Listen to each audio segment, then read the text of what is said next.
How can someone be this poor?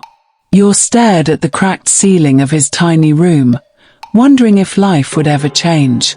My father was poor, and he died with nothing to show, he whispered to himself. And now, here I am, almost 35 years old. No house, no car, no serious job, and the small business I manage, it's dying before my eyes. You felt tears burning the corners of his eyes, but he fought them back. In 4 months, he was supposed to be getting married. How could he face the woman he loved, knowing he couldn't even afford a decent wedding, much less a future? He turned his face to the wall and cried silently, God, is my own sin too much to be forgiven? You didn't know if he was praying or complaining. All he knew was that he was tired. Tired of hustling with no reward. Tired of struggling while others prospered. The next morning, a thought woke him up like a slap. No, I must find a way around it. You decided he wouldn't sit back and watch poverty bury him alive.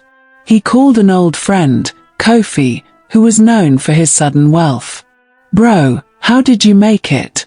How did you move from sleeping in kiosks to owning a Benz? You asked, desperation heavy in his voice. Kofi hesitated. It's not everything you ask questions about, Kofi warned. But if you're serious, meet me tonight. Midnight. You didn't hesitate. Midnight. You found himself standing in front of a large iron gate. Kofi led him through winding roads until they reached a large, abandoned house. Inside, the smell of blood and burnt incense filled the air. Yours heart pounded as he saw an old man dressed in black robes waiting for them. You want money? You want power? The old man asked. Yes, you replied without thinking. Then understand this. Wealth is not free. The spirits require blood. You froze. Blood. Yes. Innocent blood. The spirits must be fed, or you will remain poor until you die.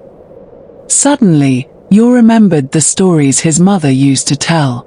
Stories about Chief Mensa, his late father's elder brother, the richest man their family had ever known. Chief Mensa had risen from nothing to owning mansions, fleets of cars, and private jets. But there were rumors. Whispers that a terrible sacrifice was made. Back then, you hadn't believed it. But now, standing in this cursed room, everything made horrifying sense. Maybe, just maybe, Chief Mensa's blood money had tied the whole family into a curse. Maybe that's why, despite his efforts, despite his prayers, poverty clung to him like a stubborn shadow. You ran out of the building without saying a word. He ran until his legs gave out. He collapsed by the roadside, gasping for air, tears streaming down his face. God, help me. I didn't know. I didn't know our family was under a curse. You thought about his brothers.